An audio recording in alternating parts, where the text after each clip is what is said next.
Buenos días a todos los amigos y seguidores de los devocionales de Capilla Fidelidad. El Señor les bendiga. Le damos la bienvenida al devocional hoy del capítulo 10 de Deuteronomio. En este capítulo continuamos viendo a Moisés haciéndoles un resumen de las cosas que sucedieron anteriormente a esta nueva generación, y todo esto está ocurriendo antes de que entren a poseer la tierra prometida. La primera parte del versículo 1 al 5, él está recordando ese momento en que Dios lo convoca a presentarse en su presencia y llevar unas tablas labradas para que el Señor escriba de nuevo lo que le había dado en las primeras tablas que él quebró. En la segunda sección, del 6 al 11, él hace un recuento de cuando los israelitas salieron después de ese suceso, se desplazaron, pero nos narra que Aarón falleció durante ese tiempo, lo sepultaron, y también en ese tiempo Dios apartó a los levitas y le encargó algunas responsabilidades muy especiales. También nos habla de su posición delante de Dios como intercesor del pueblo. Y en la última sección, que va del versículo 12 al 22, él hace un llamado a todo el pueblo para que ame a Dios y le obedezca, y nos da una lista de cosas que Dios requiere o espera de ellos, que son su pueblo. Entonces vamos a orar para comenzar y que el Señor nos bendiga con esta reflexión de su palabra. Amado Dios, muchas gracias por permitirnos venir a tu palabra y encontrar aquí, Señor, tantas experiencias, tantos sucesos, tantas verdades, tanta revelación que pueden transformar y desafiar nuestra vida, Señor, como creyentes, como hijos tuyos. Gracias por este hombre, Moisés, Señor, a quien tú formaste, a quien tú llamaste, a pesar de sus temores, sus miedos, y lo usaste de una manera tan especial, Señor. También por la paciencia que tuviste con él, también por la firmeza. Te alabamos por eso, porque tú eres soberano, porque tú exiges de tus hijos obediencia y también pones límites. Guía nuestros corazones en esta mañana y que tu Espíritu Santo obre en nosotros, Señor, en el nombre de Jesús. Amén. Como les decía entonces, mis hermanos, en la primera sección, él recuerda que el Señor le dijo, después de haber sucedido, cuando él descendió en la presencia del Señor, con las tablas que Dios le había dado, con las instrucciones, se encuentra el altar, el becerro de oro que el pueblo le había exigido a Aarón que levantara y que estaban reconociendo como el que los había sacado de Egipto y adorándolo. Moisés se indignó tanto que pues azotó, arrojó las tablas y las quebró. Ellos no eran dignos de recibir por sus acciones lo que Dios quería transmitirles. Sin embargo, aquí Dios los llama, esta vez le toca elaborarlas, y Dios se iba a encargar de escribir allí de nuevo en esas tablas su ley para ese pueblo. ¿Por qué en una piedra?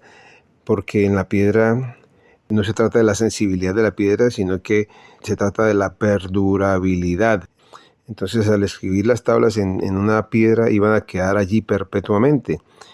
Se iban a encontrar. ¿Cuántos arqueólogos han encontrado piedras, incluso láminas de arcilla de hace siglos, cientos de años? Y allí han estado, se han perpetuado, han perdurado. Y Dios quería que su palabra durara para siempre, porque su palabra es eterna. Y también quiere Dios escribir del mismo modo en nuestros corazones. No que seamos como piedras que se resisten, sino lo contrario, que queden escritas de manera indeleble, que no se borre, pero que la amemos, que la vivamos, su palabra. Así que Dios le dice a Moisés: sube al monte para encontrarte conmigo, y yo escribiré en las tablas las mismas palabras que había en las que hiciste pedazos. O sea, Dios no está pasando por alto el hecho de que Él las quebró. Por eso lo pone a hacerlas de nuevo. Esto me parece muy, muy especial en esa relación, esa interacción de Dios con Moisés.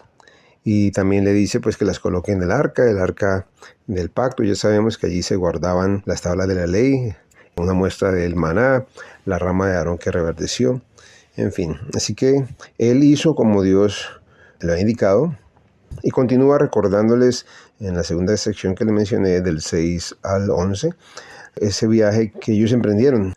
desde los pozos de Jacán hasta Mosera, donde Aarón murió y fue enterrado allí. También le recuerda a su pueblo y a nosotros que fue su hijo Eleazar quien tomó su lugar como sumo sacerdote. Continuaron su viaje hasta Gudgoda, de allí a Jotbata, una tierra con muchos arroyos y corrientes de agua. En ese tiempo, dice Moisés, que es cuando Dios designó a los de la tribu de Leví para que se encargaran de varias cosas. Una, de llevar el arca del pacto, que estuvieran delante del Señor para servirlo y para pronunciar bendiciones en su nombre. Muy especial la responsabilidad que tenían los levitas, un privilegio y una responsabilidad muy grande.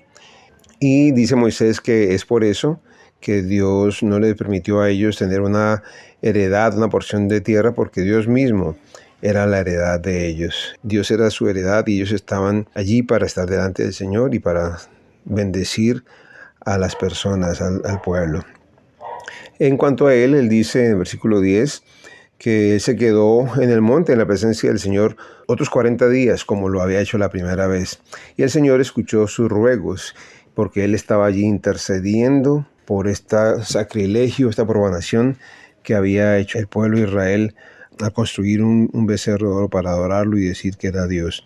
Estaban increíblemente ciegos a todo lo que Dios les había estado revelando con sus milagros, con su acción. Ellos querían tener algo allí tangible que pudieran ver. Les costaba creer en este Dios maravilloso, el Dios verdadero, el Dios invisible, pero es el Dios verdadero. Y en la última parte, que donde está el llamado o la exhortación que hace Moisés a que el pueblo ame y obedezca a Dios, empieza diciéndoles: ahora Israel, ¿qué requiere el Señor tu Dios de ti? Esta es una pregunta muy importante que a todos nos pone a reflexionar. ¿Qué quiere Dios de nosotros? Y él dice, solo requiere, solo, ese término como que simplifica las cosas.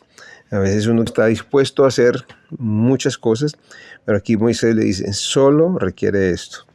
¿Qué es? Vamos a ver. Que temas al Señor tu Dios, que vivas de la manera que le agrada, que lo ames, que lo sirvas con todo tu corazón, con toda tu alma. Obedece siempre los mandatos y decretos del Señor que te entrego para tu propio bien. Él los anima en el 14 a reconocer que todo lo que existe, los cielos más altos, la tierra, todo lo que hay en ella, le pertenece al Señor. Sin embargo, Dios, ese Dios dueño de todo, eligió a sus antepasados y ahora los elige a ellos de entre todas las naciones para que sean su pueblo. Así que cambia la actitud de su corazón, les regaña allí Moisés, y dejen de ser tercos. Pues el Señor es Dios de dioses, es Señor de señores. Está por encima de todas las cosas. Él es el gran Dios poderoso e imponente que no muestra parcialidad y no acepta sobornos. En la Reina Valera dice cohecho. A Él no podemos torcerle la mano con sobornos. No hay nada que le podamos ofrecer al Señor para que cambie una decisión que ha tomado. Él es un juez justo. Él se asegura de que los huérfanos y las viudas reciban justicia. Les demuestra amor a los extranjeros que vienen en medio del pueblo de Israel y les da ropa y alimento. Así que le dice Moisés al pueblo, así que ustedes también deben demostrar amor a los extranjeros porque ustedes mismos fueron extranjeros en la tierra de Egipto. Tienes que temer al Señor tu Dios, adorarlo y aferrarte a Él. Cuando hagas juramentos, que sean solo en su nombre. Solamente Él es tu Dios, el único digno de alabanza. ¿A quién podemos considerar nuestro Dios?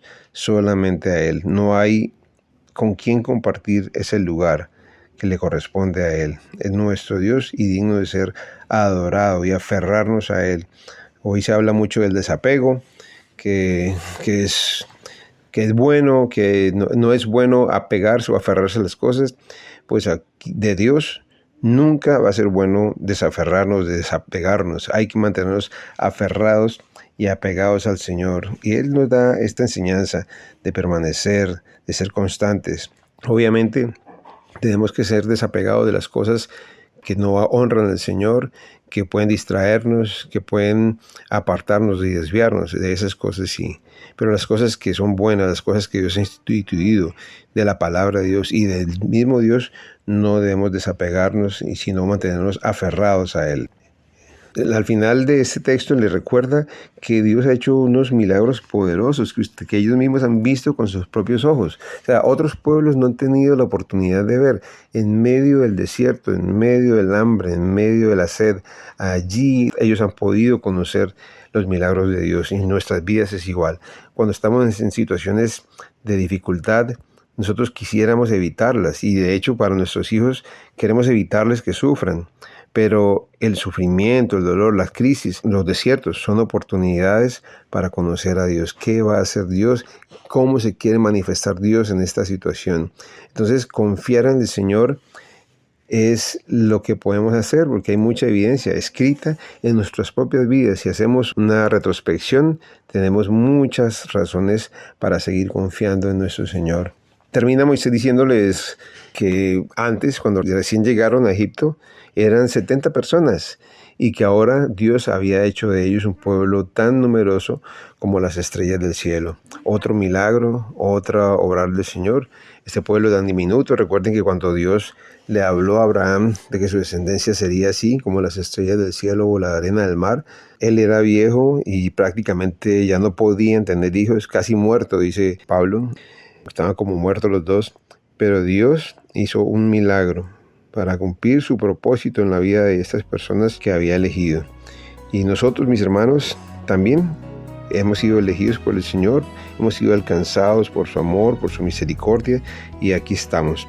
Entonces, no dudemos, no nos desaferremos, honremos al Señor y estamos listos para ver milagros poderosos como los que hemos visto hasta ahora y nuevos milagros, por confiar en ese Dios maravilloso que es el dueño de todo y que su poder no tiene límites y sus recursos no se acaban. Amado Padre, muchísimas gracias por permitirnos ver, asomarnos a ese momento en que Moisés está dando unas palabras muy sentidas, muy especiales, unas recomendaciones muy importantes a este pueblo.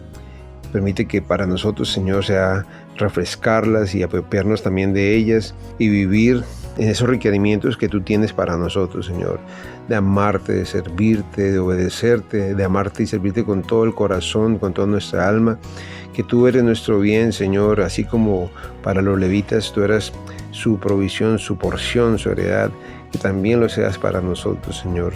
Te alabamos y bendecimos por todas las cosas que has hecho para nuestro bien, para darte a conocer a nosotros. Sigue fortaleciendo nuestra fe y ayudándonos en nuestro caminar, Señor, cada día.